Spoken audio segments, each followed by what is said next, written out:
Good evening, everybody. Welcome to the fourth reel in my inaugural podcast. First of all, I want to apologize for a couple things. First of all, if I start flailing my arms, which I'm quite apt to do, if my left arm gets chopped off at the elbow, I apologize for that. Number two, I apologize for the reflection here in the picture, the movie night picture here. I'm still sort of playing around with the lighting in my apartment. I don't have, obviously, professional lighting. This is not a studio, so I got my lamp over here, which I really hope those curtains don't catch on fire in the next couple of minutes, and then I got a lamp over there, so just deal with it. So, let's talk about The Master. Now, The Master was an Academy Award nominee this year for a bunch of stuff, and it received all sorts of critical acclaim. I can't say I agree with all of it, to be perfectly upfront and honest with y'all.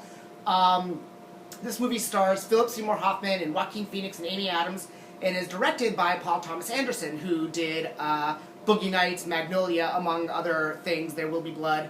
That was the name of the movie, not There Will Be Blood later on in the podcast.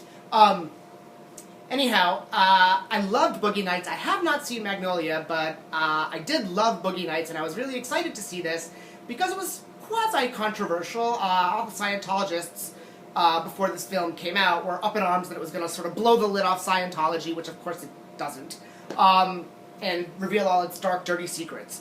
It doesn't do any of that. Although, because the film is about a charismatic sort of cult leader in the 1950s, I can see where Scientologists might have gotten a little shaky, but as it stands in the final cut, they really didn't have anything to worry about.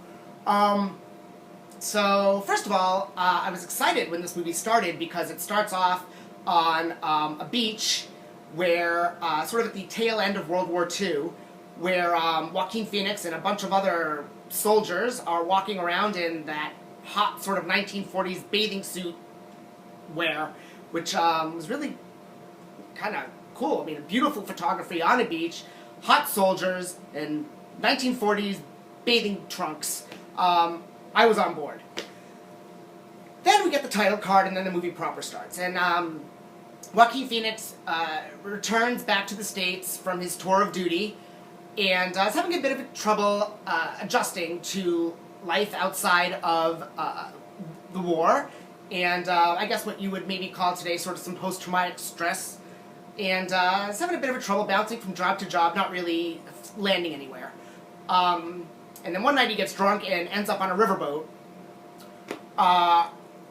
And the riverboat has a group of people that are led by Philip Seymour Hoffman.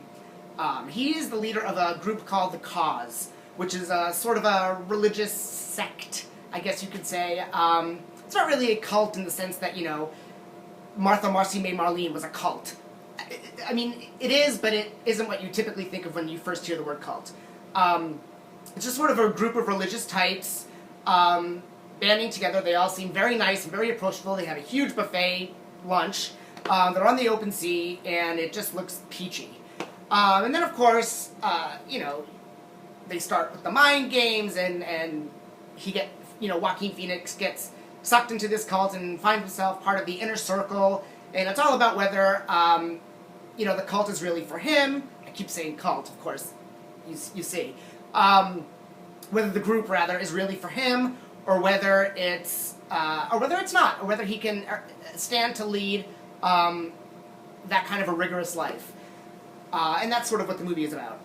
I really enjoyed the performances, particularly Joaquin Phoenix, who very much deserved his Academy Award nomination. I think he was fantastic with the speech affectation and his physical transformation. I thought he was great. Amy Adams was nominated for Best Supporting Actress, although I like her, she's a nice girl, but I really didn't feel as though this was an Academy Award caliber performance. I mean, first of all, she wasn't in it that much. Second of all, there were much better performances throughout the year. And out compliance, anybody?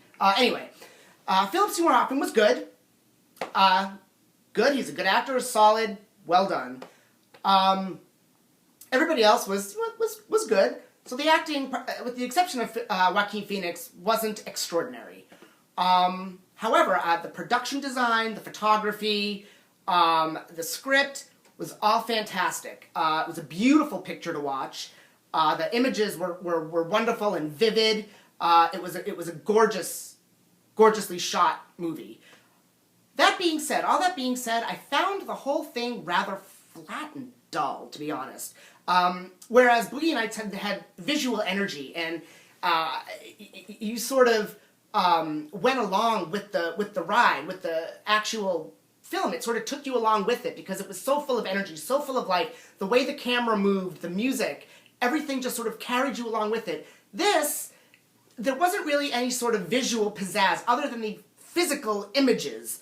There wasn't really any sort of visual pizzazz to the movie that I found carried me along. And I found it to be rather dull, flat.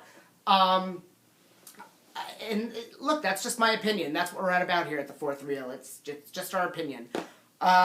So, that being said, I would give this 2.5 reels.